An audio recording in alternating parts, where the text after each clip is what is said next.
दोस्तों, बीपीएससी शिक्षक भर्ती परीक्षा में नियोजित शिक्षकों ने परचम लहरा दिया। उन्होंने दिखा दिया कि उनमें कितनी सक्षमता है। सरकार भी सजग हो गई। नियोजित शिक्षकों के इस सफलता के प्रतिशत को देख करके सरकार को भी यह समझ आ रही है कि नियोजित शिक्षक बिल्कुल अपने आप में दक्ष हैं। तभी तो सूत्रों के हवाले से बड़ी बड़ी खबरें आ रही हैं।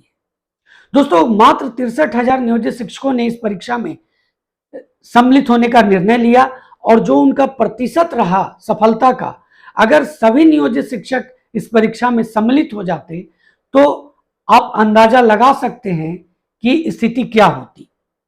चलिए, महत्वपूर्ण बातों पर हम लोग आते हैं जिसका जिक्र अभी बहुत जोर शोर से चल रहा है। सूत्रों के हवाले से खबर आ रही है नियोजित शिक्षकों के राज्यकर्मी के दर्जा को लेकर के और बीपीएससी टीआरई 1.0 में जो सफल नियोजित शिक्षक हैं उनको लेकर के भी एक सूत्रों के हवाले से बड़ी खबर आ रही है। उसी पर मैं आज आपके साथ चर्चा करने जा रहा हूं। पहले मैं आपको महत्वपूर्ण बातें जो चल रही हैं उस पर जो ध्यान आकृष्ट कराना चाहूंगा। देखिए, सबसे बड़ी बात आ रही है नियोजित शिक्षकों को राज्यकर्मी का दर्जा को लेकर के कि हो सकता है जो 2 नवंबर को एक बड़ी संख्या में माननीय मुख्यमंत्री के द्वारा जो नियुक्ति पत्र गांधी मैदान में बांटा जाएगा नए शिक्षक अभ्यर्थी और नियोजित शिक्षकों को, उसी दिन घोषणा हो सकती है राज्यकर्मी का दर्जा को लेकर के। साथ ही जो बड़ी खबर आ रही है बीपीएससी सफल जो नियोजित शिक्षक है उनको लेकर के, उनके मूल विद्यालय को लेकर के, उनके नियुक्ति को लेकर के, उनका नियुक्ति कैसे होगा, कहां होगा, ये एक असमंजस की स्थिति बन गई है। ये सूत्रों के हवाले से जो खबर आ रही है उस पर दोस्तों, इसी पर मैं कुछ स्पष्टता के साथ आज इस वीडियो के द्वारा आपके बीच में उपस्थित हुआ हूं। बहुत ही महत्वपूर्ण वीडियो है। चैनल पर नए हैं तो सब्सक्राइब जरूर कर लेंगे। वीडियो अच्छा लगे तो लाइक करना बिल्कुल भी ना भूलें और हाँ, ज्यादा से ज्यादा इस वीडियो को शेयर करने का प्रयास करें। दोस्तों, जो बातें सामने आई है कि 2 नवंबर को माननीय मुख्यमंत्री के द्वारा नियोजित शिक्षकों का राज्यकर्मी का जो दर्जा जो लंबे समय से मांग आ रही है और जिसको लेकर के शिक्षा विभाग ने एक नियमावली भी जारी की और उस पर कुछ सुझाव मांगे, उसके उपरांत अब माननीय मुख्यमंत्री के द्वारा इसकी घोषणा हो सकती है। सक्षमता परीक्षा की बात आ रही है कि सक्षमता परीक्षा देनी होगी। 2 नवंबर को इसकी घोषणा हो जाएगी और 3 नवंबर को इस पर मुहर लग जाएगी। तो एक बड़ी खबर है नियोजित शिक्षकों के लिए जो सूत्रों के हवाले से खबर आ रही है इलेक्ट्रॉनिक मीडिया के माध्यम से। अब देखिए, दूसरी जो बड़ी बात है, जो बीपीएससी में जो सफल हुए हैं, बीपीएससी शिक्षक भर्ती परीक्षा में जो सफल नियोजित शिक्षक हैं उनको लेकर के, उनमें क्या जो ये सूत्रों के हवाले के खबर के बाद कुछ जो भ्रामकता चल रही है उस पर मैं बात करना चाहता हूं। भ्रामकता यह है कि बहुत से ऐसे नियोजित शिक्षक हैं जिनका जो रिजल्ट आया उसके साथ जिला अलॉट कर दिया गया। बहुत सारे नियोजित शिक्षकों का तो गृह जिला मिल गया, लेकिन बहुत सारे नियोजित शिक्षकों को दूसरे जिले में भेज दिया गया जो उनका चॉइस था, सेकेंड, थर्ड, या फिर जो चॉइस नहीं था उसके विपरीत दूसरे जिले भेज दिए गए। अब उनको लेकर के ये जो खबर चल रही है कि अगर उन्होंने दूसरे जिले में काउंसलिंग करा ली है तो उनको दोस्तों उसी जिले में ज्वाइन करना होगा। मेरे समझ से ये बिल्कुल भ्रामक खबर है। ऐसा नहीं हो सकता।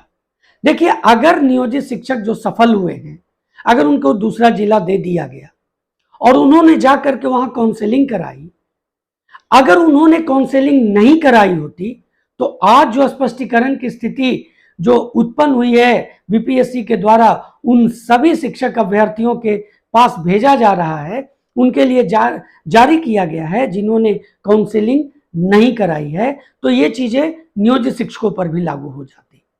काउंसलिंग से कोई मतलब नहीं है दोस्तों, चाहे आप किसी भी जिले में करा लें, वो तो सभी ऑनलाइन होती है। आपने काउंसलिंग कराई, आपका जो डॉक्यूमेंट्स वहां वेरिफिकेशन हुआ, उसके बाद वो चीजें बिल्कुल अपलोड हुई कि ये शिक्षक अभ्यर्थी, ये नियोजित शिक्षक, इन्होंने अपनी काउंसलिंग करा ली, चाहे आप किसी भी जिले में आपको भेज दिया गया हो, इससे कोई फर्क नहीं पड़ता।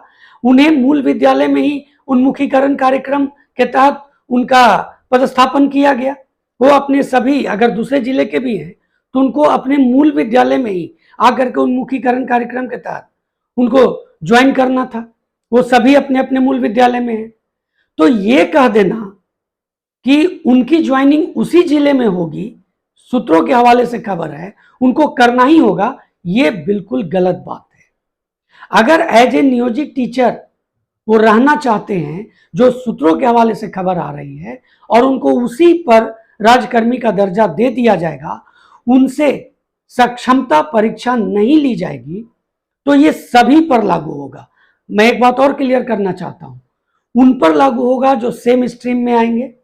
अब जो प्रमोशन के लिए, मान लीजिए 1 to 5 के शिक्षक थे, वो 9-10 के लिए या 11-12 के लिए उनका चयन हुआ है, या 9-10 के थे उनका 11-12 के लिए चयन हुआ है, उन पर ये चीजें लागू नहीं होगी, क्योंकि उनका विद्यालय चेंज होगा।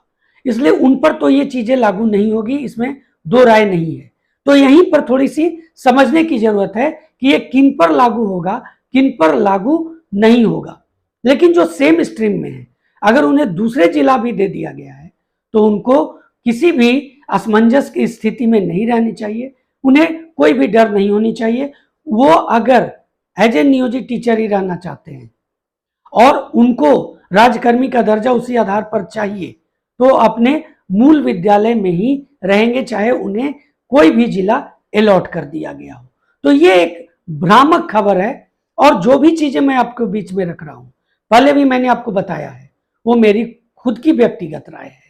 मैं कोई सरकार के तरफ से ये कोई जानकारी के आधार पर आपके बीच में नहीं कर रहा हूं, ये मेरी पर्सनल ओपिनियन है, और इसी के आधार पर मैं आपको बता रहा हूं कि इसके पहले भी मैंने आपको कहा था कि जो भी नियोजित शिक्षक सफल होते हैं, उनके साथ सरकार को इस तरह का न्याय करना चाहिए। और सूत्रों के हवाले से जो खबर आ रही है दोस्तों, मेरी उस बात पर कहीं ना कहीं मुहर लगती हुई दिख रही है, इसीलिए इस तरह की बात मैं आज आपके बीच में कर रहा हूं, अपने चैनल के माध्यम से, अपने इस वीडियो के माध्यम से। तो दोस्तों, आप बिल्कुल ही बेफिक्र रहें। जो नियोजित शिक्षक सफल हुए हैं और उन्हें दूसरा जिला अलॉट कर दिया गया है सेम स्ट्रीम में, तो उनको डरने की जरूरत नहीं है। उन्हें किसी भी तरह संदेह की स्थिति नहीं रखनी चाहिए तो उन्हें वही जिला में जाकर के ज्वाइन करना पड़ेगा, बिल्कुल भी नहीं। उन्हें उसी विद्यालय में रहना पड़ सकता है जो पहले से जहां पर वो कार्यरत है, क्योंकि सरकार कभी नहीं चाहेगी कि एक जगह सीट वैकेंट करके दूसरे जगह भरा जाए नियोजित शिक्षकों के द्वारा। तो आप मेरे समझ से बेफिक्र रहें, और आपको ये एक बड़ी खबर मिल सकती है आने वाले एक सप्ताह के अंदर। तो दोस्तों, ये कुछ महत्वपूर्ण बातें थी जो मैंने आपके बीच में रखी। उम्मीद है ये वीडियो काफी आपको अच्छा लगा होगा।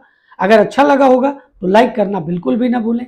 चैनल पर नए हैं तो सब्सक्राइब जरूर कर लें, और दोस्तों ज्यादा से ज्यादा शेयर करें, ताकि जो बाकी नियोजित शिक्षक हैं उन्हें भी इसका लाभ मिल सके। दोस्तों, मिलते हैं अगले वीडियो में, तब तक के लिए जय हिंद।